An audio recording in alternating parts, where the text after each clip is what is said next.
ណិតណាស់ជួយសៀដល់ឪពុកម្ដាយត្រូវប្រុងប្រយ័ត្នករណីនេះក្មេងស្រីម្នាក់ឈឺក្បាលអស់កន្លះឆ្នាំមិនដឹងមូលហេតុពេលទៅជួបពេទ្យទើបដឹងថា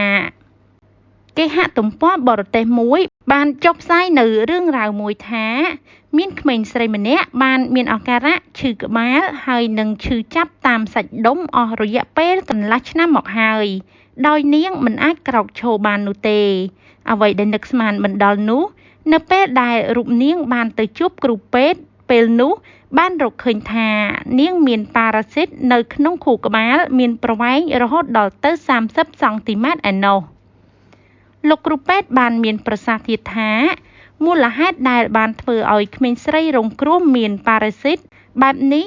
ដោយសារតែនាងញ៉ាំសាច់ដែលមិនបានឆ្អិនល្អហើយនឹងញ៉ាំបន្លែឆៅនៅពេលដែលនាងបានញ៉ាំបន្លែឬសាច់ឆៅដែលមានមេរោគវាបានធ្វើដំណើរចូលទៅក្នុងប្រព័ន្ធរំលាយអាហារហើយបន្ទាប់មកវាក៏បានចូលទៅក្នុងសរសៃឈាមចូលដល់ខួរក្បាលតែម្ដងលោកវេជ្ជបណ្ឌិតក៏បានព្រមានដល់មនុស្សគ្រប់គ្នាផងដែរកុំឲ្យទទួលទានអាហារមួយចំនួនដូចតទៅអាហារនោះរួមមានលៀសបង្គាត្រីដែលទើបតែនេសាទបានពីបឹងសាច់គោឬសាច់ចៀមដែលចម្អិនមិនបានល្អខ្យងឬក៏ខ្ចៅតើអ្វីទៅជាពពួកប៉ារ៉ាស៊ីត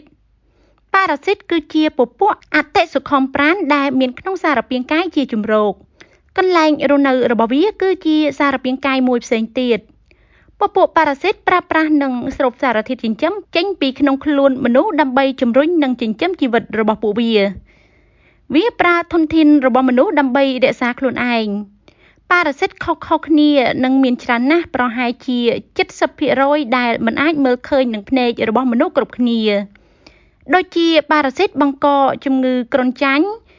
ប៉ុន្តែប៉ារ៉ាស៊ីតដង្កូវមួយចំនួនផ្សេងទៀតអាចមានប្រវែងជាង30ម៉ែត្រឯណោះប៉ារ៉ាស៊ីតមិនមែនជាជំងឺក៏ប៉ុន្តែពួកវាអាចចម្លងជំងឺដល់អ្នកនិងប៉ារ៉ាស៊ីតផ្សេងៗគ្នាមានផលប៉ះពាល់ខុសៗគ្នា